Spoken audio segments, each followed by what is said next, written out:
untuk dua manusia itu. Aku tunggu dia hancur sehancurnya, seperti mereka menghancurkanku pada hari itu. Dendam ini abadi, dan deritamu akan menjadi kabar baik untukku. Sebab kaulah penyebab tangisku waktu itu. Jangan katakan ini kejam, karena rasa sakit dibalas maaf itu sungguh tidaklah adil. Aku berbicara seperti ini karena ada luka yang tidak sembuh hanya dengan kata ikhlas. Ada trauma yang tidak pergi hanya karena orang lain menyuruhku sudah maafkan saja. Hari itu bukan hari kecil dalam hidupku. Hari itu adalah titik di mana kepercayaanku runtuh, harga diriku diinjak, perasaanku dipermainkan, dan aku dipaksa kuat oleh orang-orang yang justru menghancurkanku. Mereka tertawa, atau setidaknya merasa benar, sementara aku pulang membawa sisa-sisa diriku yang sudah tidak utuh. Orang-orang selalu bilang, kalau kamu dendam, kamu tidak akan bahagia.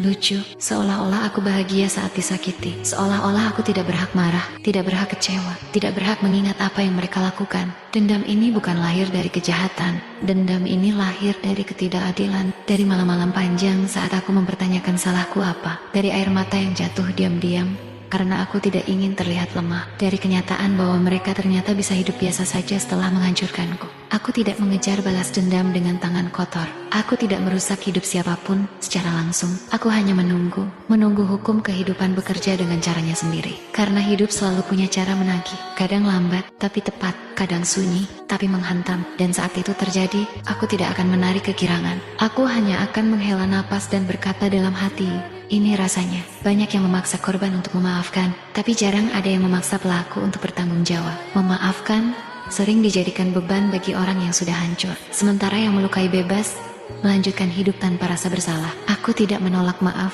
aku hanya menolak dipaksa. Karena memaafkan tanpa penyembuhan hanyalah bentuk lain dari menyakiti diri sendiri. Dendam ini mungkin terdengar gelap, tapi ia adalah satu-satunya cara agar aku tetap waras. Satu-satunya cara agar aku tidak menyalahkan diriku sendiri atas apa yang bukan salahku. Aku belajar satu hal dari hidup. Tidak semua luka harus disembuhkan dengan senyum. Tidak semua pengkhianatan layak ditutup dengan diam. Dan tidak semua orang pantas mendapatkan versi lembut dari diriku. Jika suatu hari aku benar-benar memaafkan, itu bukan karena aku lupa, melainkan karena aku sudah tidak lagi terluka. Dan sampai hari itu datang, biarkan aku jujur dengan perasaanku. Biarkan aku mengakui bahwa aku pernah hancur dan aku berhak mengingat siapa yang melakukannya. Ini bukan cerita tentang kebencian. Ini cerita tentang luka yang belum selesai, tentang keadilan yang belum datang, tentang seseorang yang sedang berusaha berdiri tanpa berpura-pura semuanya baik-baik saja. Karena terkadang yang paling manusiawi bukanlah memaafkan, melainkan mengakui ya, aku sakit dan